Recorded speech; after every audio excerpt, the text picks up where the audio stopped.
আমি বলবো যুদ্ধের আমি পক্ষে না। যুদ্ধ কোনোদিন মানুষের শান্তি ডেকে আনতে পারে না। আমার মনে হয় এই যে আমেরিকার যে আগ্রাসী হচ্ছে নীতি, যে আমি সমস্ত পৃথিবীর দেশগুলোর পায়ের তলায় রাখবো, এই যা বলবো তারা তাই শুনবে, এটাও আমার মনে হয় ঠিক না।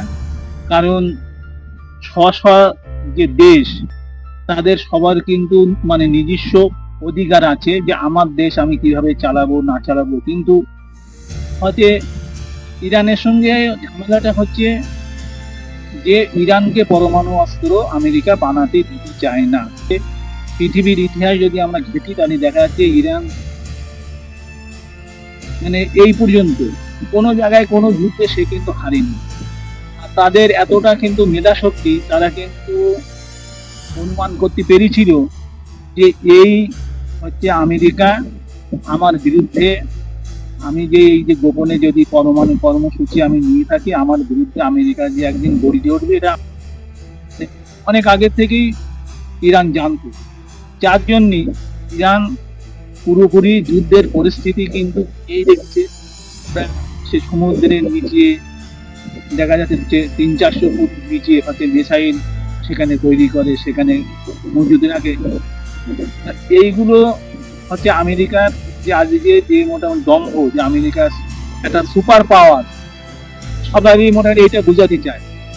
কিন্তু আমি যেহেতু হচ্ছে ইসলাম ধর্মের মানুষ, আমি বলবো পৃথিবীতে সুপার পাওয়ার বলে কিছু হয় না। সুপার পাওয়ার কিন্তু একজন হয়, সেটা হচ্ছে আমরা যাকে ঈশ্বর বলি, একটা নিরাকার শক্তি, সেই হচ্ছে একমাত্র। সারা পৃথিবীর মানুষ যদি মানবিক দৃষ্টিকোণ থেকে দেখে, আজকে এই যে যুদ্ধে আমেরিকার অর্থ প্রচুর পরিমাণে ধ্বংস হচ্ছে, ইসরায়েলের অর্থনৈতিক ভেঙে পড়বে, ইরানেরও ভেঙে পড়বে।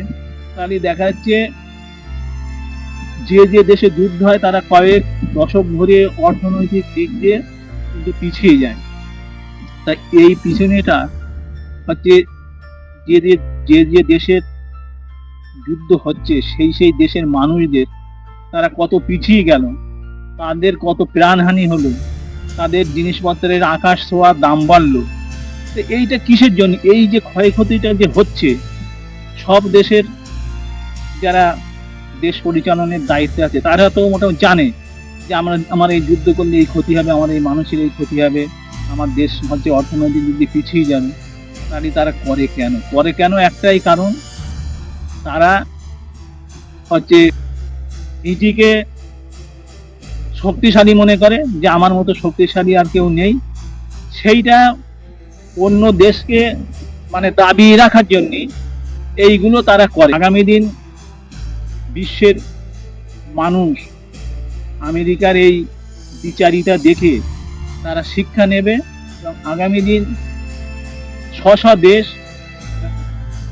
আমেরিকার এই চাটুরিগিরি তারা যে আর মানবে না, সেটা তারা আগামী দিন সিদ্ধান্ত নেবে। আমেরিকার এখনো আমার একটাই হচ্ছে কথা, যে আমেরিকা সহ সমস্ত বিশ্ব মানবিক দিকটা তারা তৈরি করুক, মানবতার একটা তারা সুপার পাওয়ার মোটামুটি দেখাক।